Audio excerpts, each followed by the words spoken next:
세 번째로 생명의 멸류관 공부하도록 하겠습니다. 야고보서 1장 다 같이 보겠습니다.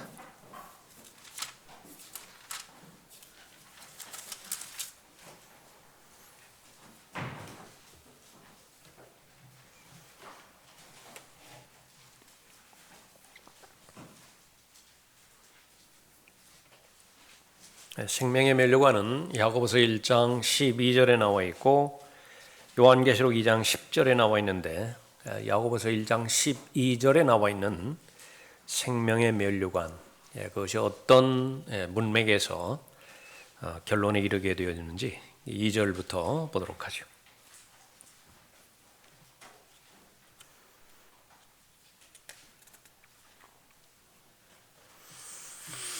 나의 형제들아, 너희가 여러 가지 시험에 빠질 때면 그것을 모두 기쁨으로 여기라. 이는 너희 믿음의 시련이 인내를 만들어내는 줄을 너희가 알미라. 하나님의 목적은 인내입니다. 인내의 사람이 되기를 원하기 위해서 그 과정 가운데서 시험을 허락하시는 것이죠. 시련을 허락하시는 것입니다. 그러나 인내를 온전히 이루라. 이는 너희가 온전하고 잘 갖추어져 아무것도 부족함이 없게 하려 함이라. 12절의 결론을 연결지으면 아무도 보상을 받는데, 멸류관을 받는데, 또 예수 그리스도와 함께 통치하는데 부정함이 없게 하려 함이라. 그렇게 연결이 되어지는 것입니다. 하나님의 목적은 보상에 있습니다. 예수 그리스도에 대한 하나님의 관점, 그것은 초림보다는 재림에 훨씬 더 비중이 있게 되어진다는 사실을 우리가 잘 알고 있죠. 목적은 재림이에요. 예수 그리스도의 재림이라고요. 그 재림이 있게 되어지는 그 시작이 초림일 뿐이죠. 구원 역시 마찬가지입니다. 구원 자체가 하나님의 목적이 아닙니다. 하나님의 목적은 창조의 목적을 회복시키는 거예요. 첫 번째 사람을 왜 만드셨는가? 첫 번째 사람이 범죄함으로 인해서 실패했지요. 마지막 아담을 통해서 회복시키는 것인데, 지옥에서 구출받게 하기 위해서 예수 그리스도를 이 땅에 보내주신 것이 구원의 목적의 전부가 아니죠.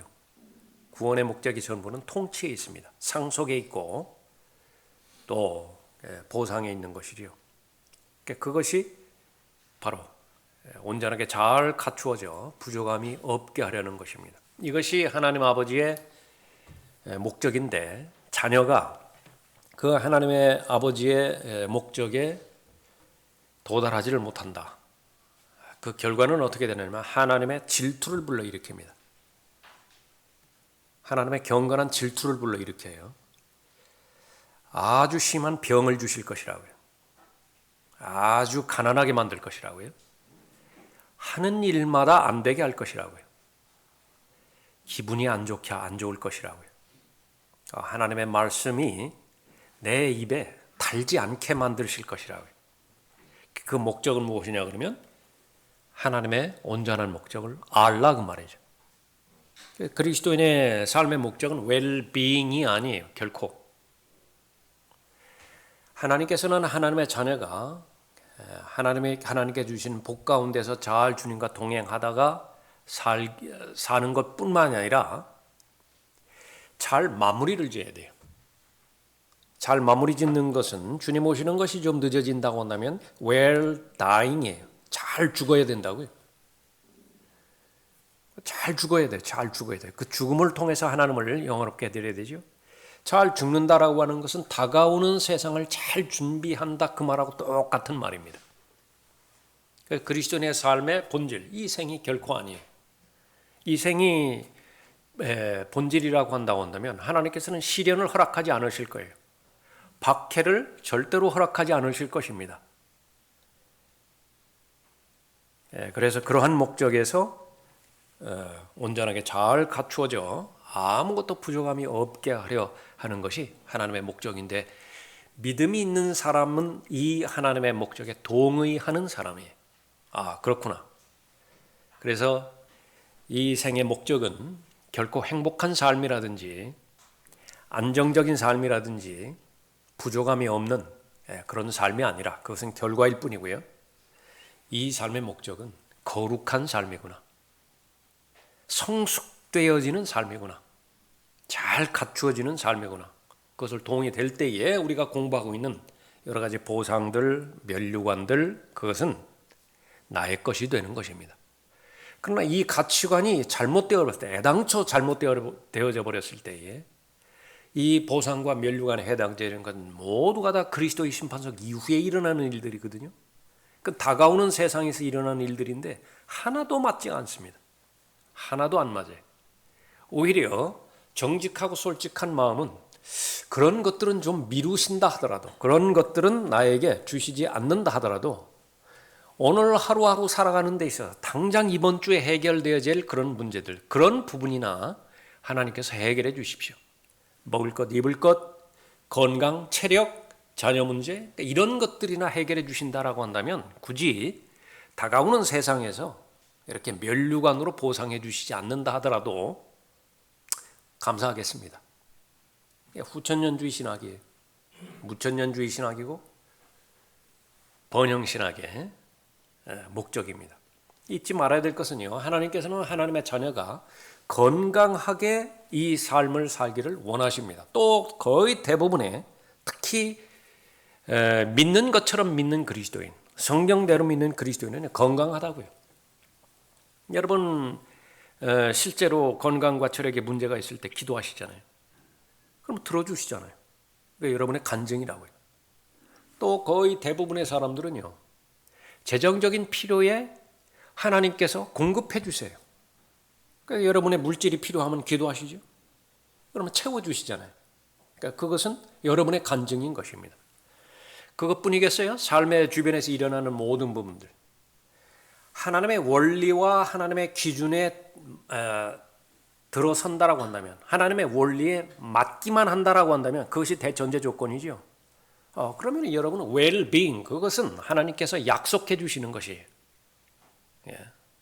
그것이 우리의 결과이죠. 그러나 이제 은사주의자들이 잘못되어 있고 또 후천년주의라든지 번영신학을 주장하는 사람들이 잘못된 것은 그 결과를 목적에 두었기 때문에 그런 것입니다.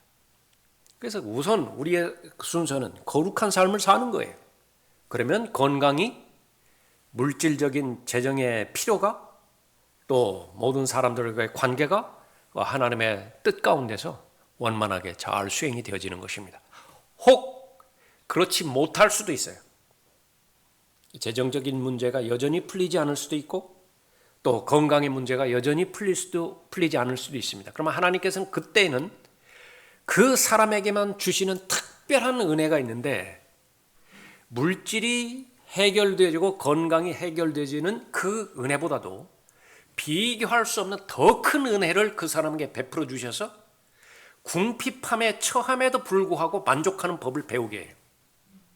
건강이 회복되지 않음에도 불구하고 더 하나님 앞에 더 큰 은혜를 베풀게 하는, 감당할 수 없는 더 큰 은혜를 베풀게 해주시는 것입니다. 빌립보서 4장의 교리고요, 고린도후서 12장의 교리예요.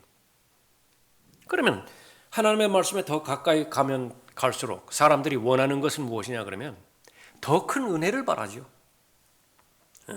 그래서 내가 빌립보서 4장에서 바울이 고백했던 것처럼 내가 풍부함에 처하는 법도 배우고 궁핍함에 처하는 법도 배운다라고 하는 건데, 우리 부러움의 대상이라고요. 누구나가 이번 본문에 있는 것처럼 시련을 좋아할 사람은 없어요. 시험을 원하는 사람은 없다고요. 그러나 어차피 하나님의 계획 안에서 이 시험과 시련이 닥칠 때는 잘 견디기를 바라죠. 이것은 하나님의 은혜가 있어야만 가능한 것입니다. 그러니까 두 가지 우리가 요구하는 것입니다. 하나님 앞에 간구드릴 수 있죠. 그러니까 어려움에 봉착되지 않게 해주십시오. 그러나 어려움이 하나님께서 허락하신 여건이라고 한다면 그것을 잘 통과해서 그 어려움이 주는 유익의 동참자가 되게 해 주십시오. 두 가지 은혜예요. 그러니까 우리가 바라는 마음의 중심이 바로 거기에 있는 것입니다. 그러니까 제대로만 돼 있다고 한다면, 다시 말하면 하나님의 나라와 하나님의 의를 먼저 구하고자 하는 영적 우선순위가 올바로 바로 잡혀져 있다고 한다면 거의 대부분은 물질의 문제, 건강의 문제, 삶의 여러 가지 문제가 해결되어서 하나님 앞에 감사드릴 수 있고요. 동일하게 하나님의 나라와 하나님의 의를 먼저 구하는 그리스도인에게 이러한 혈신적인 문제가 충족되지 않는다 하더라도 조금 전에 우리가 살펴본 것처럼 더 큰 은혜를 하나님께서 주셔서 그 사람과 그 독특한 사건, 독특한 상황을 통해서 하나님께서 받으실 영광, 그것을 그 사람을 도구로 해서 사용하시는 것이거든요. 그럼 더 큰 은혜예요. 더 크게 하나님 앞에 감사드린다고요. 그러니까 어느 경우에 처했든지 감사를 하나님 앞에 드리게 돼 있는데 경건하게 살고자 하는 자에게 하나님께서 허락하시는 박해, 그 박해를 통해서는 더 큰 영광을 하나님 앞에 돌려드리는 것입니다. 문제는 여기에 동의할 수 있느냐. 뭐 어려울 거 없어요. 하나님 앞에 아주 상세하게 제시해 주셨다고. 여기에 동의할 수 있겠느냐, 이것을 믿을 수 있겠느냐. 거기에 동의하는 사람은 이제 복의 대상이에요. 그러나 여전히 여기 본문에도 나오지만 두 마음을 품는 경우가 있다고요. 단순해지지 못하고 여전히 그 자신의 욕심과 욕망 가운데서 두 마음을 품고 있는 데는 안정이 없어요. 안정되지 않아요. 그러니까 늘 흔들립니다. 흔들리는 기반 위에서 이러지도 못하고 저러지도 못하고 궁극적으로 하나님께서 이 인생을 통해서 부족한 것이 없이 모든 것이 갖추어지는 사람으로 인도하고자 하는 그 하나님의 계획에 동의하지 못해요. 동의하지 못하면 함께 걸어가지 못하죠. 함께 더 걸어가지 못하는데 어떻게 하나님의 은혜의 능력, 은혜의 또 하나님의 능력의 수혜자가 될 수 있겠습니까? 여기에 우리의 믿음이 필요한 것입니다. 5절에 너희 중에 누가 지혜가 부족하면 모든 사람에게 아낌없이 주시고 꾸짖지 아니하시는 하나님께 구하라. 그러면 그분께서 주실 것이라. 구원받기 위한 조건이 있죠. 그 조건에 들어 있어야 구원을 받아요. 구원받은 다음에 기도 응답을 받을 수 있는 조건에 대해서 하나님께서 구체적으로 말씀하세요. 그 기도 응답의 조건에 들어 있을 때에만 기도 응답을 받는 것인데, 그러니까 사람들은 그거 잘 공부하려고 하지 않는다. 무조건 구하려고만 하면 돼요. 그런데 무조건 구하려고 하는 것이, 그 구하려고 하는 것을 하나님께서 주셨다라고 가정해 봤을 때 믿음에서 떠나갈 것이냐. 다시 말하면 그 건강을 위해서 그렇게 기도했더니 하나님께서 건강 주셨거든요. 그 예배 안 나와버려요. 또 돈에 대해서 그렇게 간구하기에 하나님께서 그 돈의 문제를 해결해 주셨거든요. 죄 짓는 데 써버려요. 건강과 그 돈을 죄 짓는 데 써버린다. 그것은 절대로 하나님의 뜻이 아니에요. 그런 마음의 상태에 있을 때에 건강을 구한다. 건강 주시는 거 하나님 뜻이 아니에요. 건강 주면 그 뒤에 무엇이 일어날지 뻔히 아시는데 그 돈의 궁핍함을 위해서 계속 기도한다. 그거 안 주세요. 왜 그렇죠? 그 물질을 주셨을 때 그 뒤에 어떤 일들이 일어나는지 하나님께서 뻔히 아신다. 왜냐하면 마음을 이미 읽으셨어요. 그러니까 그렇게 구하는 것이 도대체 하나님의 뜻인지 나의 뜻인지 마귀가 충동질하는 것인지 어떻게 알죠? 알 방법이 없어요. 그래서 하나님의 원리로 돌아가야만 되어지는 것입니다. 그래서 그리스도인은 기도로 살아가는 사람이에요. 하나님의 은혜가 없이는 구원받을 수 없지만은 하나님의 은혜가 없이는 하루하루도 하나님의 능력으로 살아갈 수가 없어요. 나를 떠나서는 아무것도 할 수가 없다고 하나님께서 말씀하셨는데, 예수님께서 말씀하셨는데 여러 가지 일들을 하잖아요. 예수님이 능력이 없어도 여러 가지 일들이 있죠. 그것은 그리스도의 심판석과는 아무 관계가 없는 일들이에요. 그러니까 이방인들도 행해 나가는 일들이에요. 사람은 능력이 있기 때문에 거기에 시간을 투자하고 열정을 투자하고 거기에 자기의 지식을 동원하면요 무언가가 결과는 반드시 나와요. 일본 사람들 그런 거 잘하잖아요. 재벌들 그런 거 잘하잖아요. 뭐 사우디의 지금 부자 그런 사람들 막 잘하잖아요. 그러니까 그런 것들은 이 지상에서 의미 있는지 모르지만은 그리스도의 심판석과는 아무 관계가 없다. 나를 떠나서는 아무것도 할 수가 없는 것입니다. 그런데 그 은혜는 어디에서 오는 것이냐? 두 가지 통로밖에 없어요. 하나는 말씀의 통로를 통해서 오는 것이고 하나는 기도의 통로를 통해서 오는 것이에요. 그래서 말씀의 통로와 기도의 통로는 늘 열려져 있어야 되고 늘 깨끗하게 소재되어 있어야 되고 늘 하나님의 뜻 가운데서 발견될 수 있어야 되겠죠. 마찬가지로 이 시험을 이길 수 있는 조건에 대해서 하나님께서 말씀해 주셨다고. 어떻게 이 시련을 이길 수 있는 것이냐? 그 대표적인 본문 가운데 하나가 야고보서 1장인데 지혜가 있어야만 이 시련을 이겨요. 지혜가 없으면은요 고생만 하는 거예요. 그냥 계속 고생만 한다. 그 고생이라고 하는 것은 구원받지 못한 사람이라든지 세상적이고 육신적인 그리스도인이 계속 반복되어지는 것과 같은 그런 것과 같다. 아깝지요. 인생이라고 하는 것은 시간을 말하는 것인데 인생은 결국 시간 아니에요? 근데 그 시간이 의미가 있기 위해서는 기회라고요. 그 기회를 포착해서 나에게 유익이 되고 하나님께서 나를 향한 궁극적인 목적, 모든 것이 갖추어져서 부족한 것이 없게 만들고자 하는 하나님의 계획에 내가 동참해야 되는데 그 과정 가운데서 지혜가 없으면 시련을 견디지 못한다. 잘 통과하지 못한다. 그 시련을 통과하지 못하면 인내의 덕목을 쌓지 못하는 것이고 온전하지 못하는 것이며 그리스도의 심판석에 비추어 봤을 때 생명의 면류관, 그것은 적어도 다른 면류관에 대해서는 모르겠지만은 그 면류관에 대해서는 나의 것이 되지 않는다.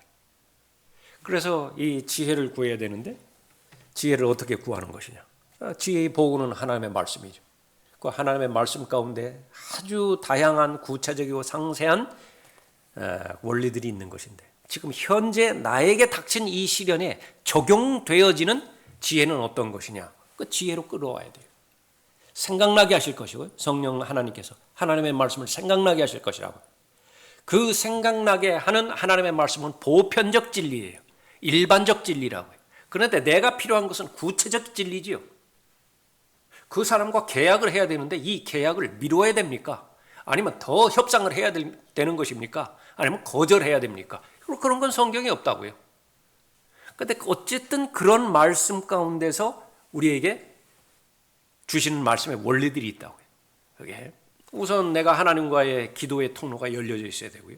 그 말씀에 보았을 때는 믿지 않는 자와 멍에를 매지 말라고, 같이 하지 말라고 일반적인 지침을 허락해 주셨던 것이죠.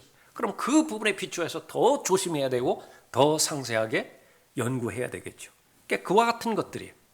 그래서 결론을 낼 때에 그렇게 해서 결정되었을 때에 나에게 일어나는 일들, 그것은 하나부터 끝까지 무익한 것이 전혀 없어요. 무엇을 하든지 하나님께서 기뻐하시는 일이고 원하시는 일이고 하나님께 영광을 돌리는 일들이에요. 먹을 것이라고 해서 시시하게 여기지 마세요. 그것이 입는 것이라고 해서 시시하게 여기지 마세요. 그 영적인 일이고 세상적인 일이고 구분이 안 돼요. 그렇게 하나님의 말씀 안에 머물러 있는 사람에게는 무엇을 하든지 좋다고요. 무엇을 하든지 아버지께서 기뻐하신다고요. 그런 특혜가 바로 그리스도인들에게 잘 주어진 것이죠. 그래서 여러분들이 고난당할 때 제일 먼저 기뻐해야 된다. 시련이 왔을 때 기뻐해야 된다. 왜냐 그러면 내가 나를 가르치는 그 감독은 최고의 감독 아니에요. 그 감독 밑에서 훈련 받고자 얼마나 많은 선수들이 줄을 서서 기다리고 있습니까? 그런데 그 어려운 경쟁력을 뚫고 감독이 불러준 거예요. 새벽부터 저녁까지 무슨 훈련을 시킨다 하더라도 나는 기꺼운 마음으로 그것이 지옥 훈련이라 불린다 하더라도 감내하는 거예요. 왜냐하면 그 과정을 통과할 때마다 내 몸값은 점점 더 올라간다. 나는 가치 있는 삶을 사는 것이고 또 그로 말미암아서 가장 의미 있는 삶을 잘 사는 것이죠. 그러니까 그 가치를 아는 사람은 그렇게 순종하는 것이에요. 그래서 하나님의 말씀 가운데서 이 시련이 어려움이 여건이 닥쳤을 때에 더욱더 무릎 꿇고 하나님의 은혜의 보좌 앞으로 나가서 필요한 은혜 구하라고 그랬잖아요. 필요한 답이 있으면 구하라고 그랬잖아요. 그러면 오늘 본문 말씀에도 필요한 은혜가 있으면 구하라고 말씀하셨죠. 넘치도록 주시는 분이에요. 그런데 왜 이것을 안 하는 것이냐? 믿음 없음이에요. 왜 그렇죠? 아직까지도 내 잠재적인 능력을 신뢰하는 대상이 있다고요. 하나님의 인도하심보다. 5절 너희 중에 누가 지혜가 부족하면 모든 사람에게 아낌없이 주시고 꾸짖지 아니하시는 하나님께 구하라. 그러면 그분께서 주실 것이라. 오직 믿음으로 구하고. 어떻게 믿음으로 구하죠? 1차적으로는 형성된 믿음이 있어야 되겠죠. 믿음은 어떻게 형성됩니까? 들음은 하나님의 말씀에서. 그러니까 이것을 간과해서는 안 돼요. 어떻게 해든지 그 의사가 처방한 약을 복용해야 돼요. 복용해야 된다. 약 복용했습니까? 거기서부터 질문은 시작되는 거예요. 복용했는데 진전이 안 된다. 그럼 뭐 약을 바꾸든지 용량을 뭐 바꾸든지 뭘 그 처방이 있을 거 아니에요. 근데 약 자체를 안 먹었다. 그럼 얘기 하나만 하라. 혹시 술 드셨어요? 약을 먹었다 하더라도 술 먹으면 모두가 다 무효가 돼버리는 것인데 술을 마셨다. 그 얘기해보나 마나요. 예? 그래서 이 믿음이라고 하는 것 제일 첫 번째로 하나님의 말씀을 부지런히 들어야 된다. 시간 투자하지 않는데 마음을 주지 않는데 무슨 믿음이 형성되겠어요? 내 자신이 나 자신을 평가하는 것처럼 강한 사람이 아니에요. 강한 사람이 아니라고. 거기서부터 시작되겠죠. 그런 사람을 하나님께서 좋아하신대요. 오늘 본문 말씀에도. 겸손한 사람을 하나님께서 좋아하시고 높이세요. 겸손한 사람은 어떤 사람이죠? 아직까지 배울 것이 많습니다.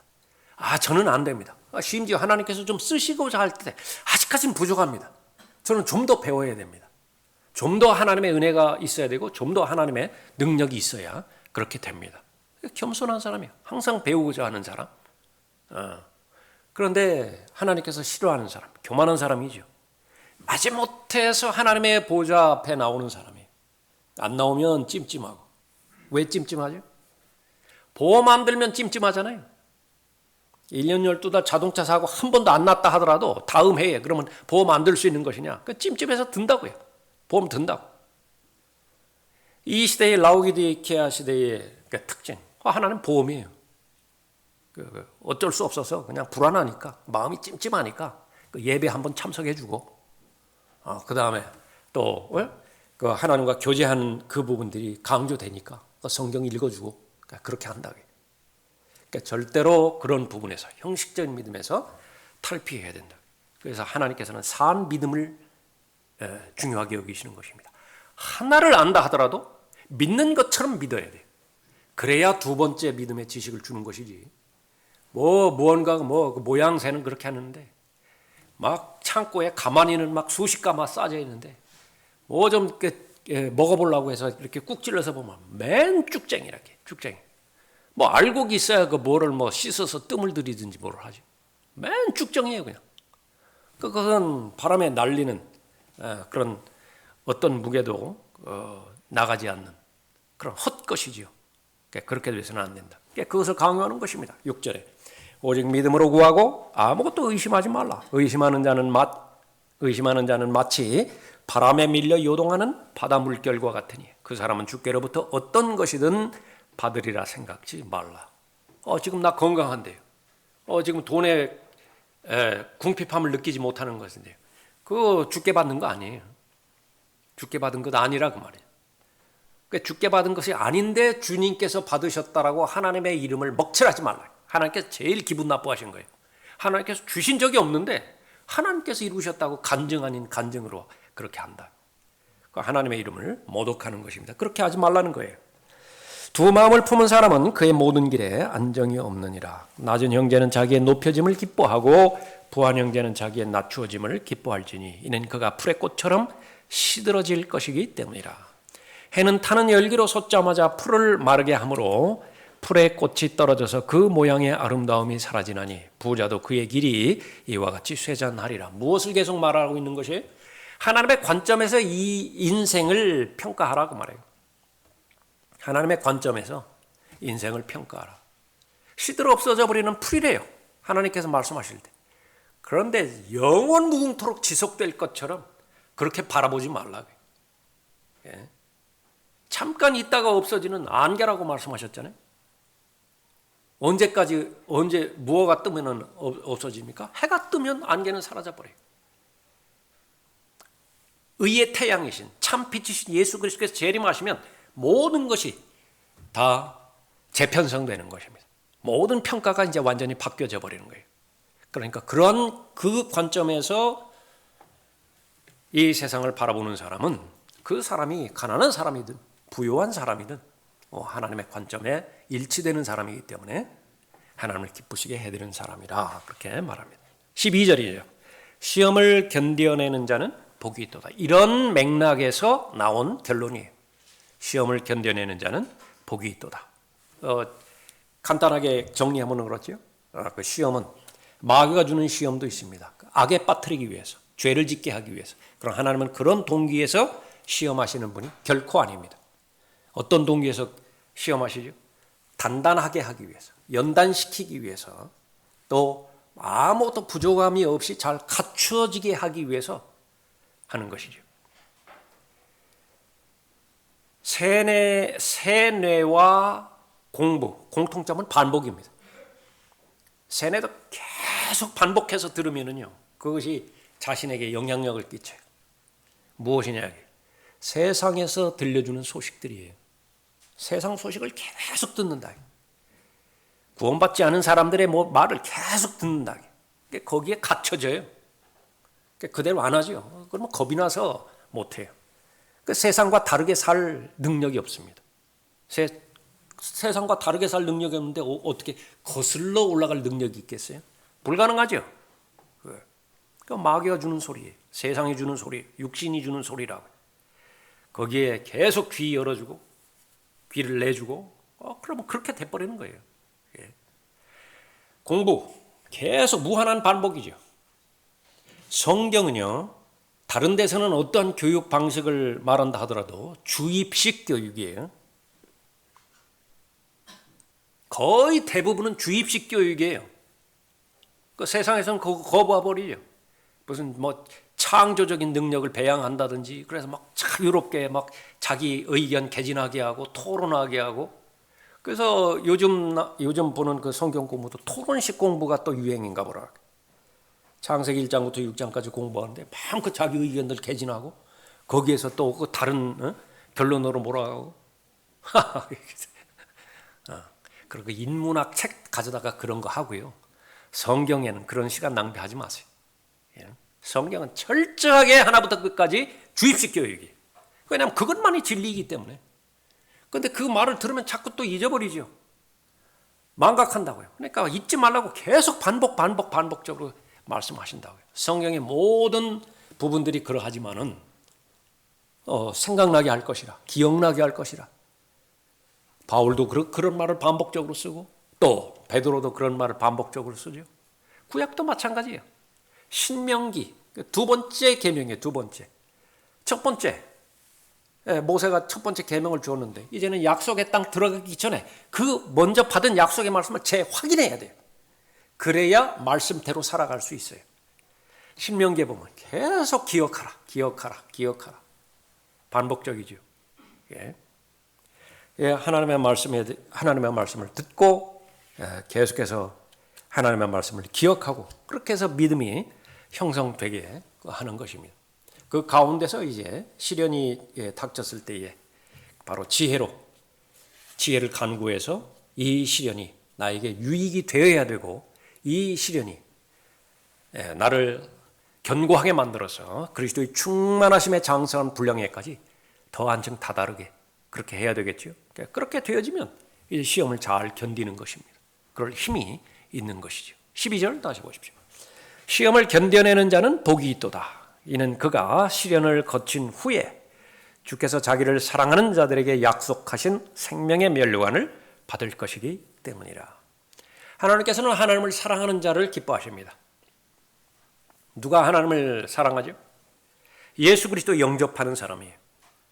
예수 그리스도를 존중하는 사람입니다. 예수 그리스도의 말씀에 존중하는 사람, 그 사람은 하나님을 사랑하는 사람이에요. 하나님의 말씀, 하나님의 계명을 지키는 자는 하나님을 사랑하는 자예요. 그 마음 가운데 하나님의 영으로 가득 차 있고, 또 하나님의 뜻과 하나님의 계획으로 가득 차 있는 사람, 그 하나님의 뜻과 하나님의 계획을 실행하는 데 있어서 내가 현재 소유하고 있고 가지고 있는 것들, 그것들이 아주 유용한 도구로 얼마든지 잘 활용할 수 있는 사람, 지식이 있는 사람이고 지혜가 있는 사람이고 명철이 있는 사람이죠. 하나님께서 아주 귀히 여기시는 사람이에요. 그런데 그 하나님을 사랑하는 사람에 대해서 또 한 번 말씀하시는데 어떤 사람이냐? 본문 말씀에 의하면 시련을 잘 견디는 사람이에요. 그러니까 말은 그렇게 했다고요. 하나님을 사랑한다고. 그런데 오는 시험마다 다 꼬꾸라진다고요. 하나님께서 좀 단단하게 좀 준비시켜 주려고 하는데 그 시험마다 다 포기해버린다. 하나님께서는 아무에게나 시련 주지 않습니다. 감당할 수 없겠다 그러면 아예 시련을 주지 않으세요. 대표적인 사람이 아브라함의 조카 롯이에요. 롯에 대해서는 어떤 시험도 하지 않으십니다. 왜냐하면 어떤 시험을 주든지 그걸 감당할 힘이 없어요. 그 사람이. 그러니까 시험을 주어봤자 그 결과가 뻔한 결과인데 그 결과는 뭐냐면 하나님의 이름 먹칠하는 거예요. 하나님께서 영광을 받으실 목적으로 시련을 주시는 것인데 오늘 여기 야고보 있는 것처럼요. 아브라함 시험 잘 견뎌냈잖아요. 하나님께서 영광 받으신다고요. 또 욥 그런 사람 봤느냐고, 유의해 봤느냐고. 그러니까 마귀가 도전하잖아요. 울타리를 쳐가지고 잘 보호해 주시니까 그러니까 하나님 앞에 말씀드리는 것이지 주신 것들 다 거둬가 보시라고, 대번에 저주할 거라고. 욥의 아내의 말처럼 말이죠. 허락했더니 그렇지 않았죠. 부인하지 않았어요. 죄 짓지 않았어요. 마귀와의 싸움에서 하나님께서 이기셨다고, 승리하신 것이죠. 영광을 받으신 거예요. 그러나 롯, 그런 사람 유의해 보았느냐고, 그런 말씀 절대로 하지 않으세요. 그런 사람 보았느냐고 절대로 그런 말씀 안 하세요. 아무나 시험하는 거 아니에요. 그러나 하나님께서 나에게 시험을 주셨다. 그러면 기회예요. 나한테 가능성이 있기 때문에 하나님께서 시험을 주신 것이거든요. 그럼 그건 통과해 가야 돼요. 하나님께서 나에게 문제를 주셨다고 한다면 그 문제는 내가 풀어내야 된다고요. 그런데 초등학생에게 미적분 문제 내지 않아요. 5학년이면 5학년에 맞게, 4학년이면 4학년에 맞게 문제를 내주죠. 그러면 그것은 숙고를 해야 돼요. 생각을 해야 된다고요. 처음에 언뜻 봤을 때 이거 불가능해 보인 거다. 그런데 자기 수준을 아는 교사가 낸 문제이기 때문에 거기에 집중하고 몰두하면은요 풀어낼 수 있는 문제예요. 그러나 그런 과정을 통해서 실력이 늘어나는 거죠. 예? 그래서 그런 기회와 여건이 왔을 때에 견뎌야 되는데 어떻게 견뎌야 되는 것이냐? 구원 받는 데 있어서는 견디라고 말씀하지 않으세요. 구원 받는 데 있어서는 애쓰라고, 최선을 다하라고 그렇게 요구하지 않으세요. 거부하지만 말라고 말씀하신다. 하나님의 선물을 거부하지 말고 receive, 받아들이기만 하라. 그러면 내가 그 하나님의 선물을 받아들였다라고 하는 것을 내가 어떻게 하는 것이냐? 감사해요. 내가 하나님 앞에 감사드린다. 그러면 내가 아는 거예요. 내가 하나님의 선물을 받아들였구나. 그런데 하나님의 선물이라고 해서 나는 받아들였다고 생각하는데 나에게 감사가 없다. 정직하게 판단하라고. 그거 지적으로만 동의한 거예요. 지식으로만 받아들였다. 구원이 이루어지지 않았어요, 그 사람에게. 근데 그것을 누가 알 수 있는 것이냐? 본인이 알아요. 구원 받은 것에 대해서 내가 감사를 표명한다. 그러면 그거 다 알아요. 그렇게 해서 구원받은 하나님의 자녀에게 요구하시는 것은 뭐냐면 시련이 닥칠 때, 시험이 닥칠 때 그것을 잘 견뎌내라. 어떻게까지 견뎌내라고 말씀하시냐? 히브리서 12장의 표현에 의하면 피 흘리기까지 맞서 싸우라. 이것으로 내가 죽는구나. 그 심정으로 그 시련을 대하라고 말해요. 그러면 죽지 않아요. 내 입장에서는 내가 죽기를 각오하고 이 시련에 대든다. 그렇지만 하나님께서는 죽이지 않으신다. 왜냐하면 감당할 수 없는 시험은 허락하지 않으시기 때문에 아예. 그 시련을 잘 통과했더니 그 결과는 어떻게 돼요? 이제 그 문제에 대해서 나는 자유로워져요. 비로소 그때 자유로워진다고 말해요. 또 하나가 이제 다음 구절에 나와 있는 요한계시록 2장 10절에 있는 것처럼 죽기까지 신실한 거예요. 죽기까지 신실하면 영생을 주겠다. 그 약속을 한 것이 절대로 아니에요. 영생은 값없는 선물이에요.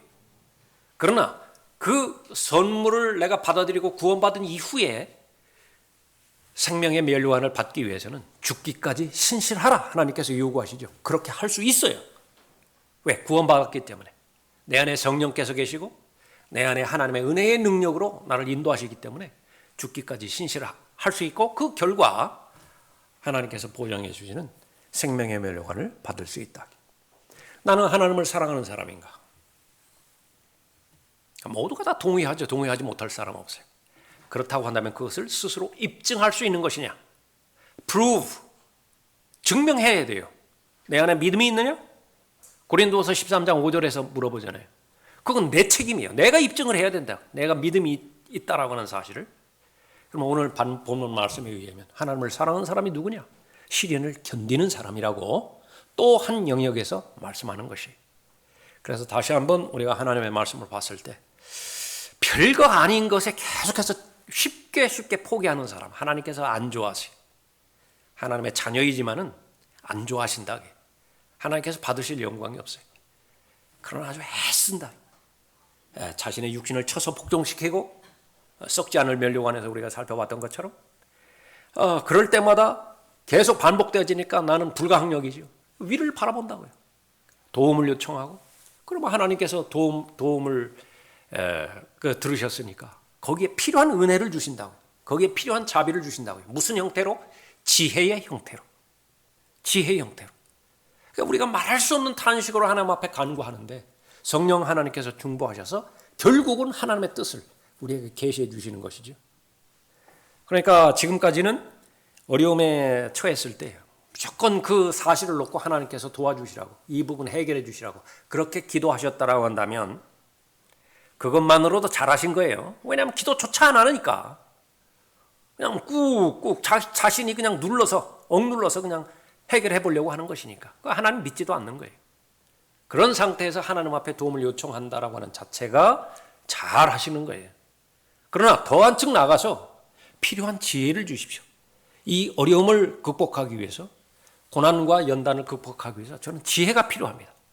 계속 하나님의 말씀을 그래서 더 부지런히 더 많은 시간 읽고 묵상하고 또 공부하는 것이죠. 기도하는 중에 그것이 이제 자신의 삶의 문제와 직접적으로 연결되어지는 하나님의 말씀이 주신다고요. 대표적인 분이 바로 예수님이죠. 수많은 다양한 육신의 정욕에 관련된 시험이 왔고 안목의 정욕에 관련된 시험이 왔고 생의 자랑에 관련된 시험, 인생 전체에 관련된 시험이 마귀로부터 왔는데 그 가운데서 가장 적합한 말씀을 신명기에서 기록되었을 때 끄집어왔대. 신명기에서 기록되었을 때 인용해왔죠. 신명기에서 기록되었을 때 믿음으로 주장하죠. 정확하게 들어맞았어요. 그 질병에 대한 처방되어지는 약물이 정확하게 거기에 적용이 되었어요. 완쾌돼 버린 거예요. 마귀가 물러나 버렸다고요. 더 이상 마귀가 쏘아대는 화살, 그건 촉 없는 화살이에요. 그냥 바람만 윙윙 가르지만은 아무 효과도 없어요. 벌로 따진다면 이미 침이 빠진 제거된 벌이라고요. 계속 날개짓만 윙윙윙윙 거린다고요. 아무 힘도 없어요. 그렇게 해서 하나님의 말씀으로 잘 주장하는 것이죠. 자, 그렇게 되어지면 생명의 멸류관을 받는 것입니다. 12절에 시험을 견뎌내는 자는 복이 있도다. 이는 그가 시련을 거친 후에 주께서 자기를 사랑한 자들에게 약속하신 생명의 멸류관을 받을 것이기 때문이라. 우리가 이미 알고 있는 그런 내용이기도 하지만 이것은 우리가 들림마다 올라갈 때까지 시련으로부터 자유롭지 못하죠. 계속 시험은 연속될 거예요. 왜? 하나님께서는 최상만 주신다. 최상만 요구해요. 차선은 하나님께서 하나님의 계획이 없어요. 그러니까 여러분을 최상으로 인도하기 위해서는요. 여러분의 최대 캐패시티, 여러분의 최대 능력, 그걸 그것까지 끌어올리실 것이라고요. 99% 하나님께서 만족하지 않으세요. 어쨌든 100%에 돼야 된다. 30배 만족하지 않으세요. 60배 만족하지 않으세요. 100배에 도달해야만. 다시 하면 1000%죠. 1000%. 수익률 1000%에 이르러야 비로소 하나님께서는 만족하세요. 그것이 예수 그리스도와 일치되는 것입니다. 그리스도의 충만하심에 장수한 분량까지 이르는 것이. 그때까지 계속해서 하나님을 사랑하는 순수한 동기에서 하나님과 동행하고 또 하나님의 섭리의 그 여정 가운데 주님을 믿을 수 있다라고 한다면 그렇게 인도하시는 것입니다. 그것을 계속 믿고 하나님을 신뢰하고 더 나아가는 것입니다. 자, 신실하게 고난을 통과하고 시험을 견디며 열정적으로 우리의 구속주이신 주 예수 그리스도를 사랑하면 생명의 멸류관을 받는다. 다시요. 신실하게 고난을 통과하고 의심적으로 반응하면 안 돼요. 믿음의 선한 싸움 싸우라. 그 더러운 싸움 싸우면 안 됩니다. 우리의 그 대상, 그 혈과 육이 아니라고 했는데 계속해서 혈과 육의 동기에 대해서 맞서려고 하면 그것도 선한 싸움 아니에요. 신실하게 하나님께서 허락하신 고난을 통과하고 시험을 견디며 열정적으로 우리의 구속주이신 주 예수 그리스도를 사랑하면 첫사랑부터 시작하죠. 그 첫사랑은 하나님께서 주세요. 그러니까 우리의 의무는 그것을 빼앗기지 말아야 됩니다. 첫사랑을 잃어버리지 말아야 되죠. 그런데 첫사랑을 유지하는 것에 타협하면 안 돼요. 구원받은 것에 만족하고 나는 도덕적 윤리적으로 죄를 짓지는 않는다고 해서 내 영적인 삶을 만족시켜버리면 안 된다 그 말이에요. 그 첫사랑은 계속해서 커져야 돼요. 첫사랑은 계속해서 뜨거워져야 됩니다. 그것이 바로 열정이에요. 그런데 그 열정은 철저하게 하나부터 열까지 의지입니다. 성경에서 말하는 사랑은 의지이고 성경에서 말하는 열정은 의지예요. 내가 그렇게 하겠다. 나도 그렇게 해야 되겠다. 선한 결심과 또 순수한 그런 그 결정이 예수 그리스도를 열정적으로 사랑하게 만드는 것이죠. 그러면 생명의 면류관을 받는다 그렇게 말하고 있습니다. 그리고 또 천부에서 그리스도인 순교자에게도 이 생명의 면류관을 주신다 말씀하시죠. 요한계시록 2장 10절에 너는 고난받게 될 일들을 전혀 두려워하지 말라. 보라 마귀가 너희 중 몇 사람을 감옥에 던져서 시련을 당하게 하리니 그러면 너희가 열흘 동안 환난을 받으리라. 죽기까지 신실하라. 그러면 내가 내게 생명의 면류관을 주리라.